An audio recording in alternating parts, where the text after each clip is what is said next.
You're listening to the Fitzy and Whipper podcast. It's always a pleasure when that man's face comes across our screens. It is one of the greatest cricketing captains that we've had here in this great nation. Ricky Ponting, welcome, buddy. Great to be here, man. How are you? You're just shutting your dog out of the picture. It was behind you there, Ricky. What sort of dog have you got, mate? Yeah, little yapper, little cavoodle we've got. Anyone comes in the front door, thinks it's a guard dog. As soon as you open the door, it jumps all over you and licks you to death.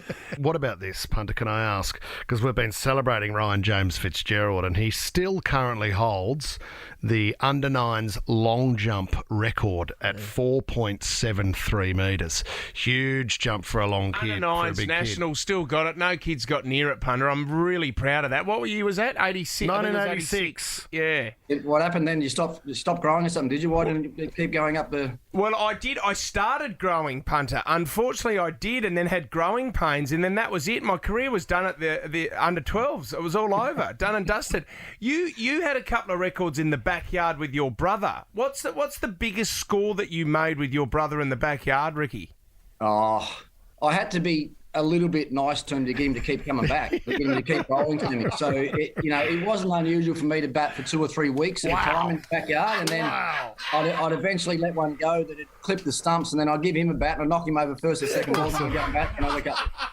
So they always, Dad always used to say that generally when you got 2 boys in the family, you generally have one good batter and one good bowler. Well, my brother got used to bowling and became pretty good at it because it's pretty much all he did for the whole holiday. How good is that? Did you star in Little Ats though, Ricky?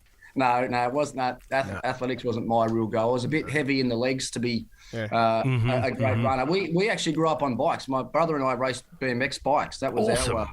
That was our sort of activity during the year. Mate, Father's Day is a very, very special day. It's coming up. I forget about this every year. But this is a great idea for any families out there because, punter, we've tried your wine. Thank you. Last time we did speak to you, you sent us a couple of bottles. Yeah, it's beautiful. It's beautiful wine. And it is magnificent. And you've got... this is a great gift for any dad on Father's Day.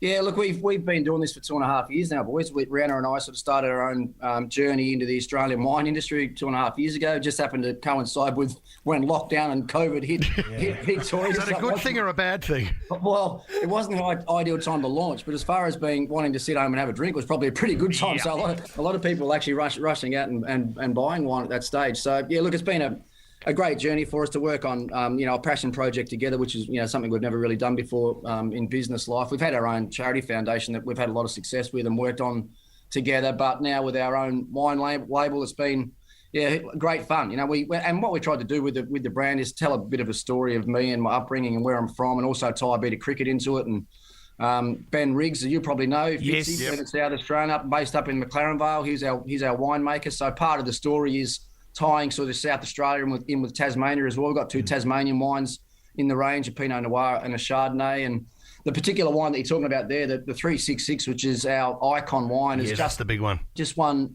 platinum at the World Decanter World Wine Award. So good work. Hats off to Mr. Riggs there for what he's been able to produce. Does Ben Riggs, the winemaker, is that better than making 366 in an international game? Is that better than that, winning an award like that, punter?